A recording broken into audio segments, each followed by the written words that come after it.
Hi everyone, I'm Jessica. I'm a UX designer at IBM Research, and today I'll be sharing our work that explored industry practices and perspectives on AI attribution, and specifically in the context of co-creative use cases. So we were motivated to study this topic because we're seeing that laws and policies governing AI transparency are becoming more and more common. One prominent example of this is the EU AI Act, which says that deployers must provide transparency for content that's generated with AI that's informational and public facing. And in the United States, 21 states are currently discussing new legislation on AI transparency, and 3 states have signed AI transparency requirements into law. And since this is such a new space, there are a lot of ambiguities on how we can create AI attributions that meet these requirements. This is especially complicated in co-creation use cases because human and AI contributions can be so intertwined. So this is one example of a requirement. This is from the California AI Transparency Act, which is going into effect next year. It says that providers of AI systems must offer users a way to identify AI-generated content in a way that's clear, conspicuous, appropriate for the medium of the content, easily understandable, and difficult to remove. You can imagine that for the average person, it can be really hard to come up with something that meets all these requirements. And especially in co-creation use cases, it can be hard to distinguish between AI and human contributions and how to appropriately credit those different portions. And since the onus of providing, did I skip a slide? No, okay.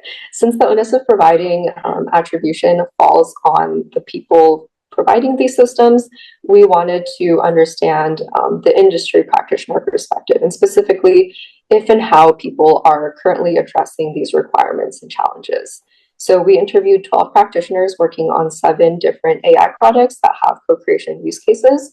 Their roles included designers, product managers, and developers. And we wanted to understand the current approaches that they're taking, the factors that are impacting their approaches, and what current challenges they're facing. Okay, so to answer our first research question, we looked at the designs and methods that people are using to attribute AI. And out of the 7 teams that we interviewed, 4 of them are currently having some kind of AI attribution.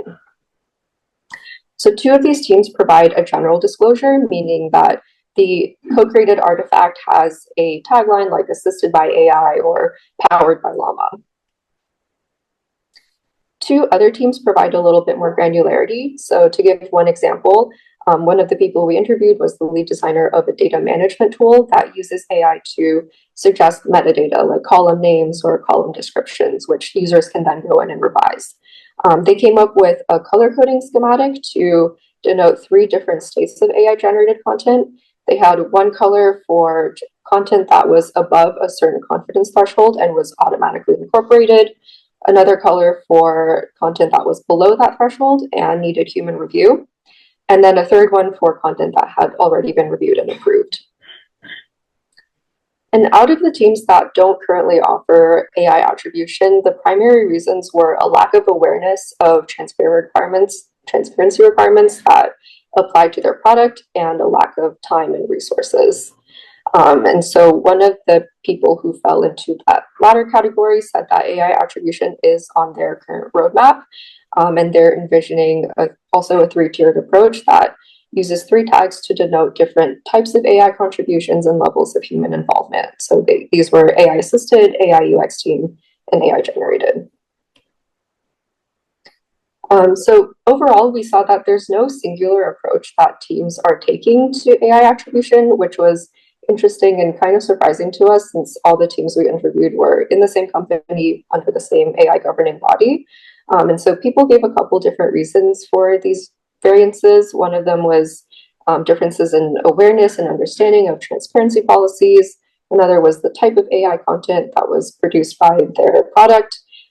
There was also the need for human oversight and their understanding of stakeholder needs, which affects the visibility. So to give an example of this last one, the designers of that data management tool only made the color coding visible to data authors because they felt like showing it to end users would be information overload. And regardless of their current attribution approach, all the teams that we talked to mentioned some kind of challenges that either hindered or complicated AI attribution.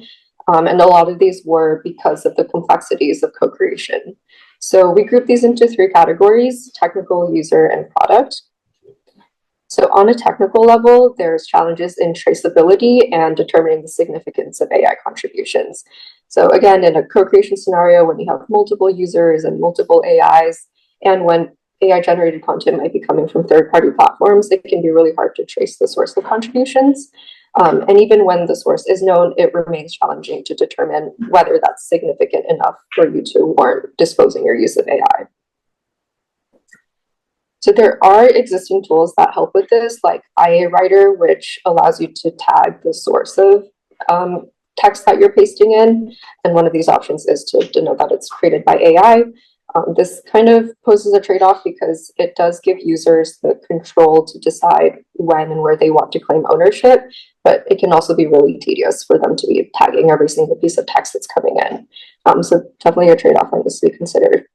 We do think this is where automated approaches can help, like using detection mechanisms to tell when something is AI generated, or using LLM as a judge to determine the significance of contributions. But of course, these are prone to inaccuracies, so likely a hybrid approach is needed. On a user level, people told us that sometimes users feel ownership over AI-generated content, which of course complicates this question of attribution. People also were concerned about negative impacts on the user experience. So two people that we talked to work on a code assistant where every piece of AI-generated code has to be tagged. And they were telling us that users were getting irritated by this because it takes up a lot of space. So this also poses a trade-off because on one hand, it can introduce some intentional friction that makes people slow down and consider whether they can trust the content. But again, yeah, it's kind of a negative impact on the user experience. One design approach that can help with this is progressive disclosure. So only showing transparency information when the user asks for it, either through a tooltip or something equally unobtrusive.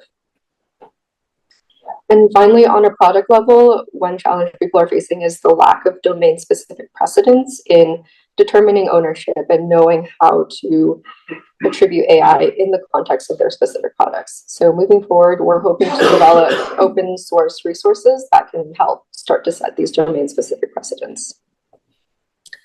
Okay, so what's next? So we anticipate that attribution practices will continue to evolve as the technology and the uses evolve. And we also anticipate that different products and communities probably have different views and practices when it comes to attribution. We are very interested in learning about different practices, so we'd love to chat if you have anything to share. That's all. Thank you.